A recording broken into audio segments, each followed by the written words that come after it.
Setelah melihat di luar seperti apa, lalu di dalam negeri seperti apa, akhirnya kita bisa sampai kepada kesimpulan, sebetulnya sejak membangun pembangkit listrik 35.000 megawatt atau sebelumnya 10.000 megawatt, itu yang lebih dominan membuat kebijakan dan program-program untuk energi baru terbarukan, termasuk mobil listrik dan rencana pengadaan di 2024 itu, yang lebih berperan adalah oligarki penguasa, karena Pak Said juga sudah tadi menyinggung, penguasanya itu sekaligus pengusaha atau kerjasama dengan pengusaha untuk nanti dapat rente. Yang protes itu datangin saya, seperti Luhut bilang gitu kan, ini mentang-mentang berkuasa dia pikir dia akan terus berkuasa gitu, ya kan, padahal dia kebijakannya itu untuk kepentingan pribadi atau kepentingan kelompok dan kepentingan oligarki. Sudah saatnya kita melawan Luhut ini. Kita ingatkan kepada partai-partai, orang-orang yang ada di DPR, fraksi-fraksi itu, supaya bersikap, jangan justru ikut-ikutan menguras atau merampok APBN.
Ya, terima kasih Pak Mursalin atau Pomlim.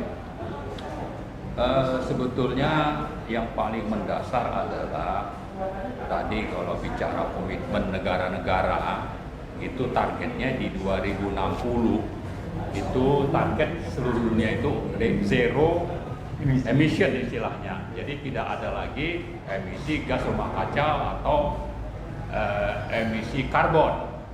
Dan Indonesia juga sudah meratifikasi kesepakatan dunia itu di COP, kalau nggak salah di Paris ya 2015. Kalau untuk yang itu kita setuju. Ya. Dan kalau orang di seluruh dunia atau di Indonesia beralih ke mobil listrik atau energi hijau apapun itu, kita setuju. Cuma yang kita persoalkan adalah bahwa perubahan itu harus dilakukan secara transparan dan yang paling efisien dan sesuai dengan kepentingan nasional. Seperti tadi saya contohkan ya. Di Cina itu jumlah mobil listrik sudah 7 juta, terbesar di dunia. Di Amerika itu 2 juta. Nah, kenapa bisa berkembang? Memang negaranya juga mensubsidi, ada kebijakan dari sisi regulasi, pajak dan sebagainya. Mereka mengembangkan itu dengan tujuan bukan cuma untuk rakyatnya, tapi juga untuk jualan ke luar negeri, dan ini kan untuk kepentingan ekonomi Cina juga gitu. Sama juga dengan di Amerika misalnya, dua besarnya itu adalah Tesla dan GM ya, General Motor. Maka pemerintah Amerika bikin aturan, regulasi, insentif, pajak dan sebagainya itu untuk bagaimana industri itu berkembang. Nah, mestinya kita melakukan hal yang sama. Ada roadmap yang jelas. Kemudian ada misalnya mineral unggulan seperti nikel yang saya sebut tadi, ini kan juga harusnya dipakai untuk bagaimana kita bisa mencapai target-target nasional itu. Maka setelah melihat di luar seperti apa, lalu di dalam negeri seperti apa, akhirnya kita bisa sampai kepada kesimpulan, sebetulnya sejak membangun pembangkit listrik 35.000 megawatt atau sebelumnya 10.000 megawatt, itu yang lebih dominan membuat kebijakan dan program-program untuk energi baru terbarukan, termasuk mobil listrik dan rencana pengadaan di 2024 itu, yang lebih berperan adalah oligarki penguasa, karena Pak Said juga sudah tadi menyinggung, penguasanya itu sekaligus pengusaha atau kerjasama dengan pengusaha untuk nanti dapat rente. Itulah yang terjadi di Indonesia, sehingga kita sangat berbeda dengan kepentingan negara-negara industri yang memang sudah jelas. Mereka punya target ekonomi rakyat dan negaranya berkembang. Kalau kita, ini yang berkembang hanya kepentingan oligarki. Tidak peduli rakyatnya itu sedang banyak yang miskin, subsidinya tidak tepat sasaran, mensubsidi orang mampu, dan yang ini juga tidak mendesak. Yang mendesak itu apa? Mendesak itu yang untuk kepentingan orang banyak, mensubsidi kepentingan orang banyak. Di tengah kondisi keuangan negara yang terus berhutang dan defisitnya pun seperti pernah kita bikin webinar di sini, defisitnya itu semakin besar, lalu tax ratio-nya semakin rendah karena ada korupsi di sektor pajak dan bea cukai, maka tax ratio kita itu hanya sekitar 9,5% sepanjang 6 tahun pemerintahan Jokowi. Jauh lebih rendah dibanding waktu Pak SBY, itu masih 11,5% rata-rata per tahun. Nah, jadi sudahlah APBN bermasalah, rakyat banyak yang miskin, lalu rakyat juga butuh subsidi, tapi yang disubsidi justru adalah orang mampu, dan ternyata motifnya adalah dalam rangka penguasa dan pengusaha itu berburu rente dari kebijakan yang mereka buat, terutama dari dua sektor yang saya sebut di awal tadi, yaitu subsidi mobil dan motor listrik, kemudian rencana pengadaan mobil untuk eselon 1, eselon 2, dan operasional kantor. Itulah yang ada. Inilah yang sebetulnya kita gugat. Dan ini mestinya menjadi concern kita semua kalau kita mau maju, kalau kita memang mau sejahtera. Tapi kalau yang hanya sejahtera adalah oligarki, penguasa dan pengusaha, maka sudah saatnya rakyat ini bangkit melawan.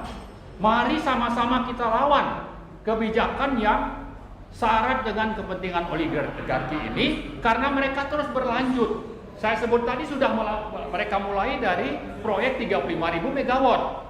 Kemudian mereka juga menguras uang rakyat, merampok itu dari kebijakan Minerba misalnya. Kemudian merampok lagi di sektor COVID misalnya untuk vaksin, itu kan uangnya ratusan triliun, tapi yang bukan yang menjalankan bisnis atau penyelenggaraan itu BUMN, tapi hanya ternyata itu adalah swasta yang bekerja sama dengan penguasa, dan ini sudah banyak indikasi korupsinya.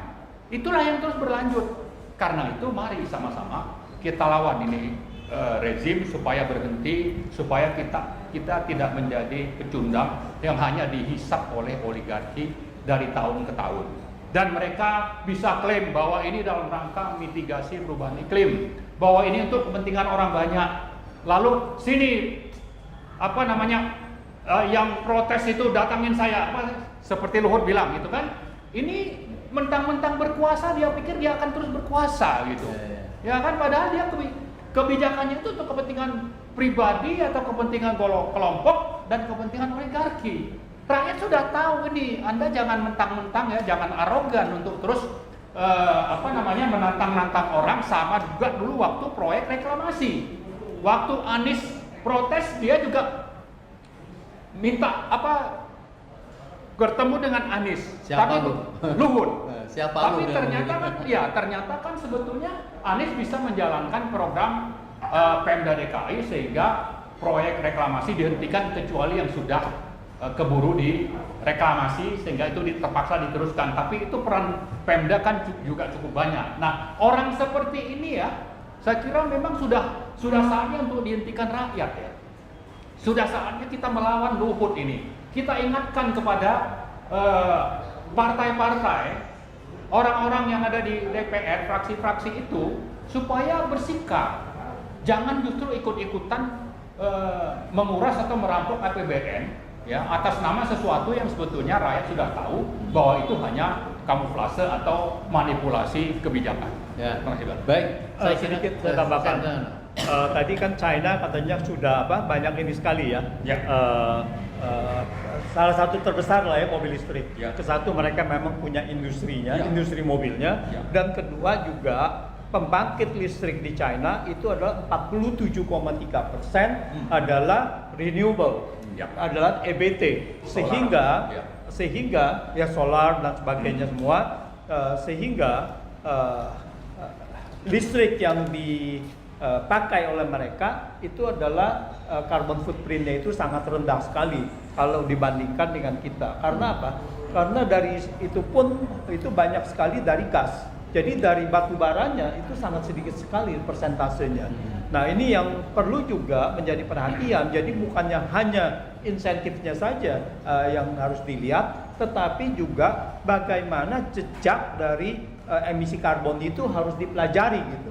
Jadi pemerintah harus mempelajari kalau menggunakan mobil atau BBM itu berapa dibandingkan dengan menggunakan listrik di Indonesia. Nah itu yang harus ini, bukannya hanya bahwa dunia itu memberikan insentif gitu ya, semuanya memang memberikan, tapi kondisinya berbeda-beda. Pertama adalah pembangkit listriknya berbeda-beda, bauran energinya, dan kedua adalah kondisi sosial, ada APBN dan sebagainya itu adalah berbeda. Mereka sudah tidak mempunyai lagi rakyat miskin, dan China mengurangi rakyat miskinnya sangat luar biasa. Bayangkan rakyat miskin di Indonesia itu adalah sekitar 4 kali lipat secara persentase dibandingkan Vietnam. Jadi Indonesia itu tidak bisa langsung dibandingkan dengan negara maju, khususnya dalam insentif-insentif untuk luxury goods ini.